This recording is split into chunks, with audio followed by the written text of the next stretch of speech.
All right, let's go. Lesson 4, Unit 4. We're going to talk about used and new cars, purchasing both, advantages and disadvantages, understand financing options when purchasing new, and calculate, it really like it goes with used as well, calculate monthly payments with new and used cars, and calculate costs of used cars.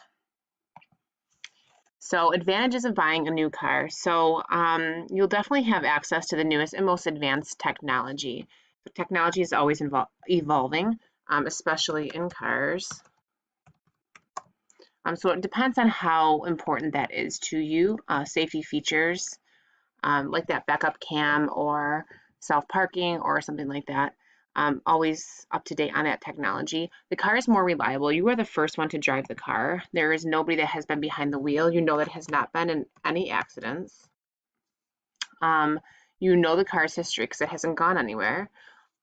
So even though there definitely is no guarantees ever, you know that you are the original owner. There's minimal repairs, no funny stains or smells. You will have access to a new car warranty in cases, or in case something goes wrong. So the manufacturer will provide a warranty when you purchase the car, because they stand behind their car and they know that their car is good to go. So if something, God forbid, goes wrong, they give you a warranty within a certain span of time. And once that span of time is up, obviously cars, wear and tear, and you have to come out of pocket for that. Buying new will give, that's a typo, will provide opportunities for package deals and incentives. So a lot of times you'll see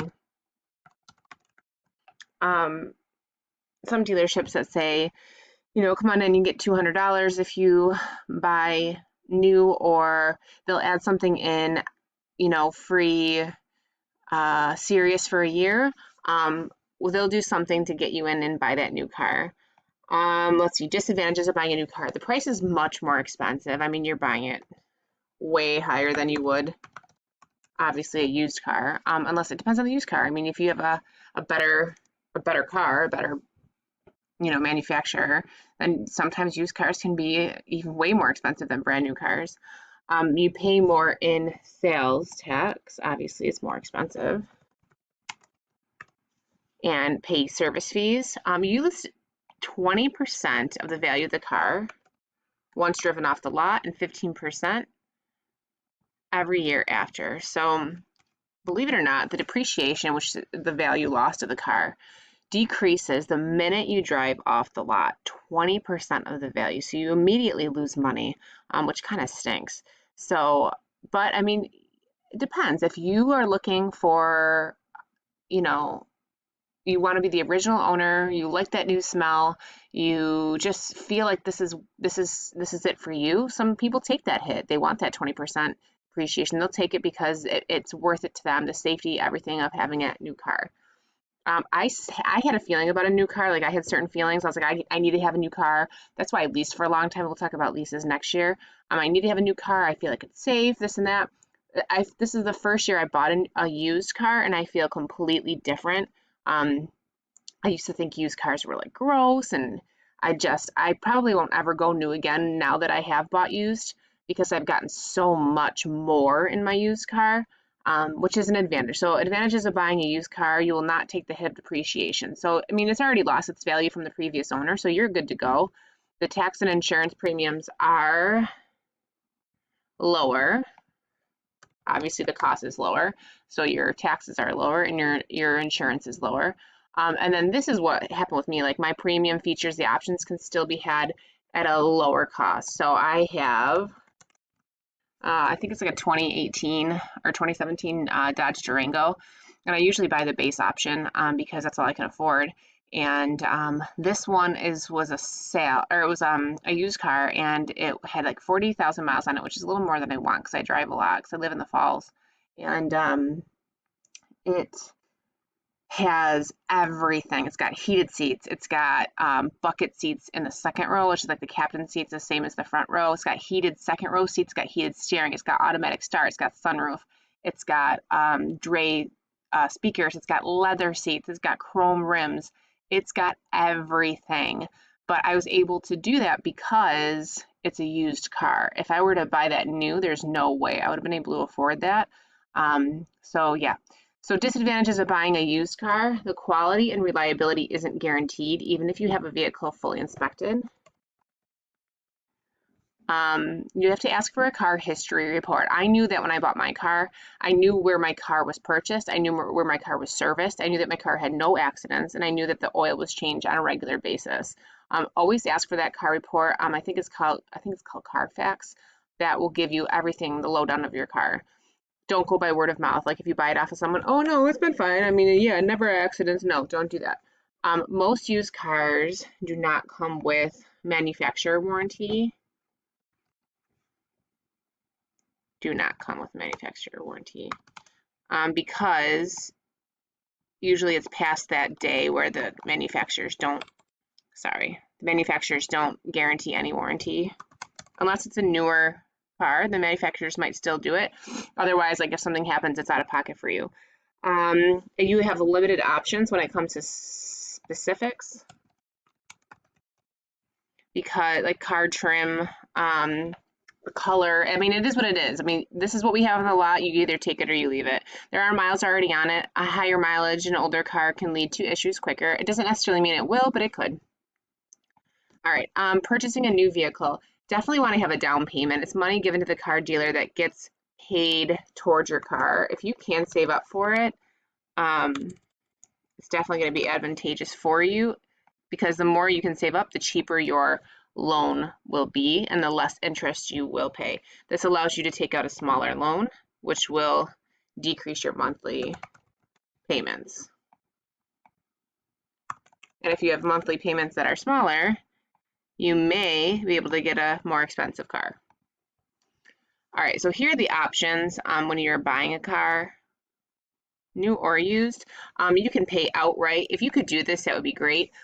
Paying cash, awesome. It allows you to, I'm going to fill this in and then I'm going to talk.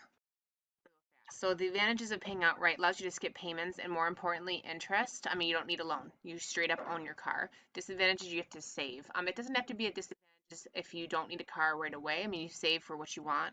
My niece was 18 years old. She saved and bought her Lexus. A Lexus is very expensive, but she saved for many years and straight out bought her Lexus.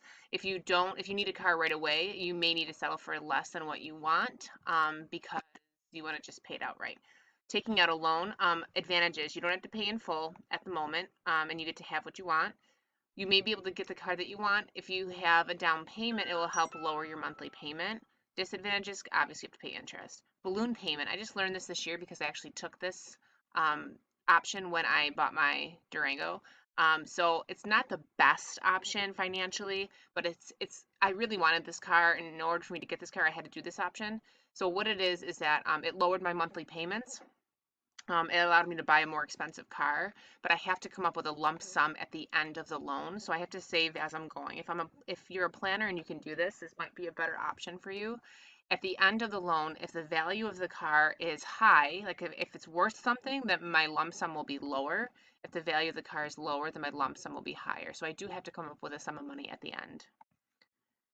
All right, so this is an example. This is where the math is going to come in. So Christina wants to buy a brand new Pepto-Bismol pink Jeep. So we're going to, the sticker price of the Jeep is $38,201. She saves $85,000. So that's her down payment. She takes out a 6-year loan and she pays 4% interest. Find her. We're pretty much looking for her monthly payments. We're going to do a project where you are going to be doing this. So what we're going to do is find her principal first, like how much she actually takes out her loan for. By doing that, we take the cost of the car, subtracting the down payment.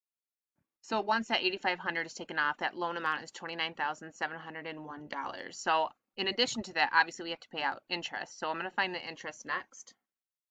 So I had my principal, which is obviously the amount that you're taking out for the loan. Your rate is 4%, and it's over a 6-year loan. The interest is $7,000. The reason why it's so high, first of all, because the car is high, and it's also over 6 years, so you're going to have a higher interest rate. So let's find our monthly payments. In order to do that, we need to find some sort of total that you're paying for the car. So the total you're paying for the car is the loan that you're taking out, including the interest. We have to add those together first. So at this point, with the the cost of the car and the interest, we owe the bank $36,829.24 over the course of 6 years. So if I want to know monthly payments, I need to take 6 years times 12 because we have 12 months per year. It brings us to 72 payments or 72 months. So I'm going to take that total cost that I owe that bank and I'm going to divide it by that 72 months to figure out how much my monthly payments are. $11.52 per month for your car, which is absolutely asinine, especially if it's a 6-year loan. So this is very, very expensive. So at this point, you have to ask yourself, can I afford this? Do I really want this car? Can I put more money down? Should I look at a different car? Should I take out a longer loan, which at this point for a car, a longer loan than 6 years may not be the best idea? Or should I look at a used car?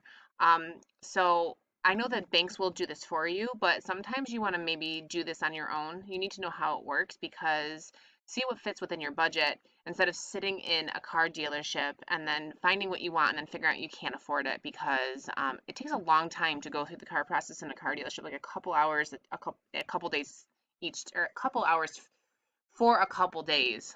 So it's a lot of time that you don't need to be spending in the car dealership if you can do it on your own. Slide 7, go to slide 8.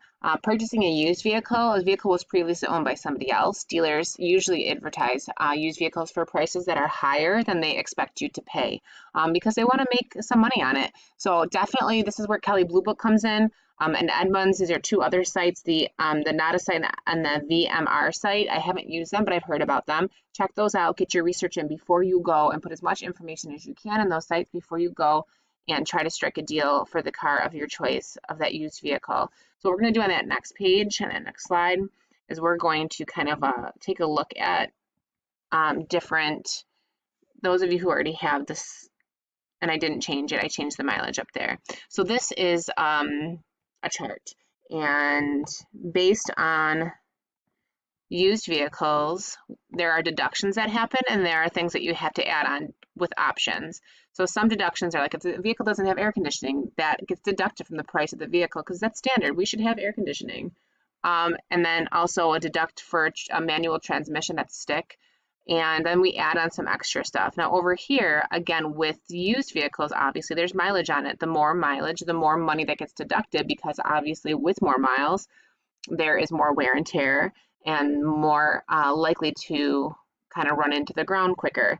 But again, I mean, if you maintain your vehicle, chances are you will not have to worry about your car running into the ground quicker. Make sure that oil gets changed when that oil needs to get changed and it gets inspected and you take care of your car. And then you'll have it for longer. So find the average retail price for a 2017 Tesla Model 3. I changed this, so change it on yours if it's not. With an 82,515 miles on it, the base price is $37,668. It's got a V8 engine. The higher the number on that engine, the faster it goes in a shorter amount of time. Power sunroof, heated seats, and backup camera. So I'm going to circle on here. I'm going to pause it, circle where all of these options are. All of these options right here, I circled over here. So we're going to add those on to the price of that car. And then because it's got 82,515 miles on it, it lies within this interval right here between 80,000 and 90,000. So we're going to deduct an extra $2,025. The cost of that car is $40,318. For some reason that doesn't look familiar to me. I may have miscalculated, but that's the idea. So we add up the base price, we add up all the options, then we just subtract any deductions. So on your homework tonight, you don't have to do any of the rest of these slides, but on your homework tonight, you're going to have 2 questions, I believe, that are similar to this and 2 questions that are similar to this slide where you're paying monthly payments. This probably is more important to you than the other one, but you need to know where they both come from. All right, so let me know if you have any questions. Goodbye.